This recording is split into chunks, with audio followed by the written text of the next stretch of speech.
December 23, 1944. Near Stavelot, Belgium. The snow lay heavy across the Ardennes, muffling the sound of boots and engines, but not enough to hide the grinding approach of German half-tracks. Captain Ernst Krüger, a hardened officer of the Wehrmacht, pulled his scarf tighter against the biting wind as he raised his binoculars. Ahead, through the skeletal trees, a cluster of low buildings stood, an American fuel depot, its barrels stacked like silent sentinels. Krüger's men, weary from days of fighting and short on supplies, crouched in the ditches along the road. Their Panzer IVs idled behind them, engines coughing, tanks thirsty for the gasoline that had become rarer than gold. The captain lowered his binoculars and gave a sharp signal. The column surged forward. The Americans guarding the depot had been caught off guard. A few scattered shots rang out, echoing across the frozen valley, but the German assault was swift and brutal.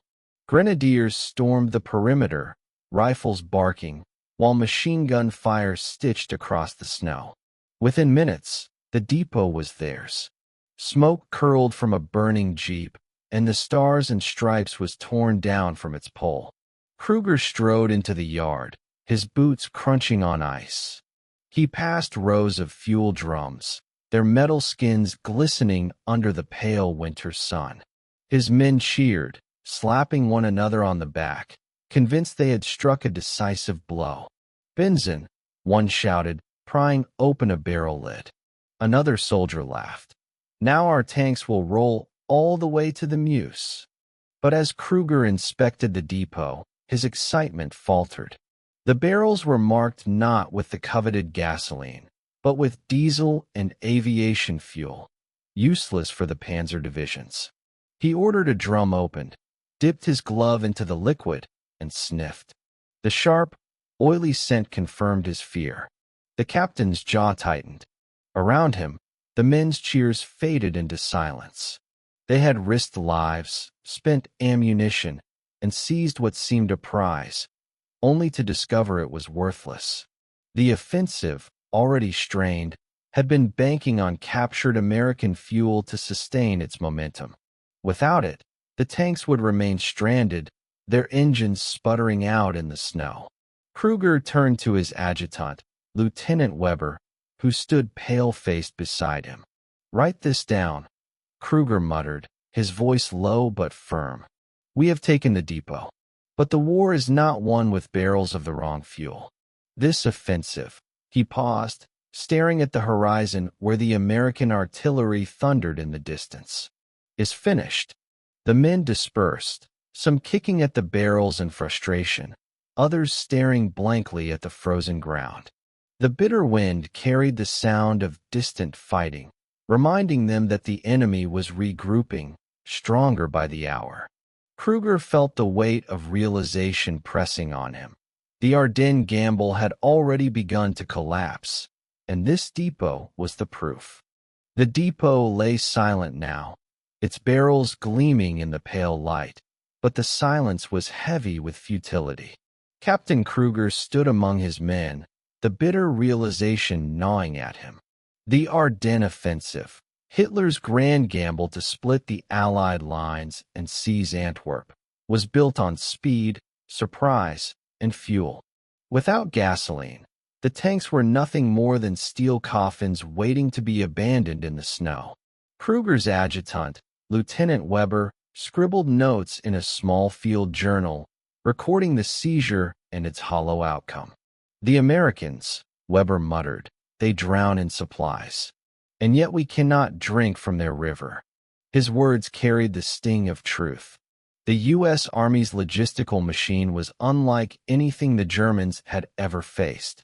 Every road seemed to funnel convoys of trucks, every depot stacked with rations, ammunition, and fuel. Yet the Germans could never capture the right kind, never in the quantities needed. The men gathered around the depot's office, where Krüger spread a crude map across a desk. His finger traced the jagged line of their advance, pointing toward the Meuse River. "We were promised fuel from the Americans," he said, his voice low but sharp. Every kilometer we push forward, our tanks consume more than we can carry. We were told their depots would sustain us. But look, aviation fuel, diesel, nothing for our engines. Outside, the panzer crews worked frantically, siphoning what little gasoline remained from wrecked American vehicles. A Sherman tank lay smoldering in the snow, its hull blackened, but its fuel tank had already been drained dry. Soldiers crouched beside jeeps and trucks, hoses in hand, desperate to salvage a few liters. The scene was pitiful, an army built on steel and fire, reduced to scavengers in the frozen woods. Krüger stepped outside, his breath clouding in the air. He watched as one of his sergeants cursed, slamming a fist against a barrel. "All this, and we cannot move," the man shouted. The frustration was contagious, spreading through the ranks. They had fought bravely, seized ground, and captured supplies. Yet the offensive was bleeding out, not from enemy fire, but from empty fuel tanks. The captain's thoughts drifted to the broader picture. He knew the Allies had mastered logistics in a way the Germans never could. American trucks rolled day and night, delivering fuel from depots hundreds of miles away. Pipelines stretched across France, pumping gasoline directly to the front. Even when depots were lost, replacements appeared almost instantly, as if conjured from thin air. The Wehrmacht, by contrast, relied on horse-drawn wagons, dwindling reserves, and the hope of plunder. Krüger clenched his fists. "This war is decided not by courage, nor by guns," he whispered to Weber, "but by fuel. And the Americans have oceans of it." The lieutenant nodded grimly. In the distance, the rumble of artillery grew louder, echoing across the valley. The Americans were regrouping, their counterattack swelling like a tide. The depot, once a beacon of hope, now stood as a monument to the futility of the German gamble. Krüger turned back to his men, his voice steady despite the despair. "Prepare to move. We cannot linger here. The enemy will come, and we will not be able to fight them with empty tanks." The soldiers obeyed, gathering their weapons, their faces etched with exhaustion. Snowflakes drifted down, settling on the barrels of useless fuel. The Ardennes Offensive was unraveling, not in a blaze of glory, but in the quiet, suffocating grip of logistics. The column moved out from the depot, trudging through the snowbound roads with engines sputtering and men shivering in the bitter cold. Captain Krüger walked alongside a Panzer IV, its crew leaning from the turret, faces grim. The tank's fuel gauge hovered near empty, and every kilometer forward felt like a gamble. The Ardennes forest swallowed them in silence, broken only by the crunch of boots and the occasional cough of an engine. The men carried what little they had scavenged, jerrycans drained from jeeps, siphoned liters from wrecks, but it was never enough. Each tank consumed more fuel in a single hour than they had managed to collect in a day. Krüger's mind replayed the promises of the High Command. Hitler himself had declared that the offensive would smash through the Allied lines, seize Antwerp, and force the Western Allies to negotiate. But those promises had been built on illusions. The plan assumed that American depots would provide the fuel, that supplies would carry them to the Meuse before the enemy could react. Now, standing in the frozen woods, Krüger saw the truth. The offensive was bleeding out, not from enemy fire, but from starvation of fuel. The men's morale sagged. Grenadiers trudged with rifles slung low, muttering curses under their breath. Tank crews argued over whether to press forward or conserve what little remained. One sergeant spat into the snow, growling, "We fight like lions, but we crawl like beggars." As night fell, the column halted near a ruined farmhouse. The men huddled inside, lighting small fires for warmth. Krüger sat at a wooden table, maps spread before him, his hands trembling from exhaustion. Lieutenant Weber entered, carrying a report from another unit. "The 2nd Panzer Division," he said quietly. "They've run dry.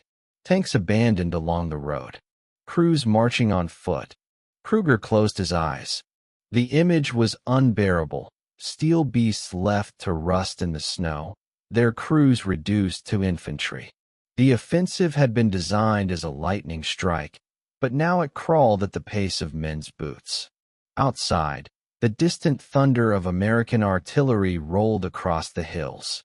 The Allies were regrouping, their supply lines unbroken, their fuel depots overflowing. Trucks roared through the night, delivering gasoline to every corner of the front. The contrast was stark, one army drowning in abundance, the other choking on scarcity. Krüger rose from the table, his voice steady but heavy. "Tell the men," he said to Weber, "that we march at dawn. We will hold as long as we can. But the dream of Antwerp is gone." The lieutenant nodded, his face pale. The men outside stirred restlessly, knowing the truth even before it was spoken. The Ardennes Offensive, once hailed as Germany's last great gamble, was collapsing under the weight of empty fuel tanks. Snow drifted through the broken windows of the farmhouse, settling on the maps like a shroud. Krüger stared at the lines drawn across Belgium, lines that now meant nothing. The offensive was finished, and he knew it. Dawn broke cold and gray over the Ardennes. The farmhouse where Krüger's men had sheltered was now abandoned, smoke curling faintly from the dying embers of their fires. The column pushed forward, but every step felt heavier, every engine cough more desperate. The snow-covered roads were littered with abandoned vehicles. German trucks stalled, half-tracks frozen in place, tanks left behind like carcasses. Krüger marched at the head of his men, his boots sinking into the snow. He could hear the distant roar of engines, American engines. Soon, the horizon trembled with the sound of Sherman tanks and half-tracks, their silhouettes emerging through the mist. The U.S. Army was coming, not cautiously, but with confidence born of endless supply. The first shells landed with a deafening crack, throwing snow and earth into the air. German soldiers dove for cover, rifles clutched tight, but their return fire was scattered, weak. The Panzer IVs tried to maneuver, but their fuel-starved engines sputtered, some refusing to start at all. One tank lurched forward a few meters before grinding to a halt, its crew scrambling out as artillery fire rained down. Krüger barked orders, his voice hoarse. "Hold the line. Use the woods for cover." His men obeyed, firing from behind trees and stone walls, but the Americans pressed relentlessly. Their tanks rolled forward, supported by waves of infantry, machine guns chattering, mortars thumping. Behind them, convoys of trucks delivered fresh ammunition, fuel, and reinforcements, an endless tide that the Germans could not hope to match. Lieutenant Weber crouched beside Krüger, his face pale. "They fight as if they cannot be stopped," he muttered. Krüger nodded grimly. He knew why. The Americans had mastered the art of war not only with weapons, but with logistics. Every shell fired was replaced, every tank refueled, every soldier fed. Their strength was not just in numbers, but in the invisible lifeline of supply that stretched across Europe. The battle raged through the morning. German grenadiers fought bravely, ambushing tanks with Panzerfausts, laying mines along the roads. For a moment, a Sherman burst into flames, its crew scrambling out. The men cheered, but the cheer died quickly as 3 more Shermans rolled past, engines roaring, guns blazing. For every American tank destroyed, another seemed to appear, fueled and ready. Krüger watched as his men fell back, their ammunition dwindling, their spirits breaking. He felt the crushing weight of inevitability. The depot they had captured, the barrels of useless fuel, the promises of high command. All of it had led to this moment. The Ardennes Offensive was not being defeated by courage or tactics, but by the sheer, unstoppable force of American logistics. Krüger barked orders, his voice hoarse. "Hold the line. Use the woods for cover." His men obeyed, firing from behind trees and stone walls. But the Americans pressed relentlessly. Their tanks rolled forward, supported by waves of infantry, machine guns chattering, mortars thumping. Behind them, convoys of trucks delivered fresh ammunition, fuel, and reinforcements, an endless tide that the Germans could not hope to match. Lieutenant Weber crouched beside Krüger, his face pale. "They fight as if they cannot be stopped," he muttered. Krüger nodded grimly. He knew why. The Americans had mastered the art of war not only with weapons, but with logistics. Every shell fired was replaced, every tank refueled, every soldier fed. Their strength was not just in numbers, but in the invisible lifeline of supply that stretched across Europe. The battle raged through the morning. German grenadiers fought bravely, ambushing tanks with Panzerfausts, laying mines along the roads. For a moment, a Sherman burst into flames, its crew scrambling out. The men cheered, but the cheer died quickly as 3 more Shermans rolled past, engines roaring, guns blazing. For every American tank destroyed, another seemed to appear, fueled and ready.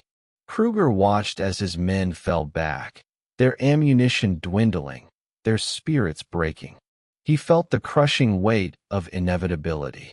The depot they had captured, the barrels of useless fuel, the promises of high command, all of it had led to this moment. The Ardennes Offensive was not being defeated by courage or tactics, but by the sheer, unstoppable force of American logistics. As the Americans pressed forward, Krüger raised his binoculars one last time. He saw their trucks lined along the roads, fuel cans stacked high, soldiers laughing as they received hot rations. It was a sight that burned into him, a reminder that wars were won not only on the battlefield, but in the endless chain of supply behind it. He lowered the binoculars, his breath heavy in the cold air. "It is finished," he whispered. The words carried no drama, only truth. Around him, his men retreated into the forest, leaving behind their tanks, their hopes, and the shattered dream of victory. The Ardennes Offensive had collapsed, undone not by the enemy's guns, but by their fuel.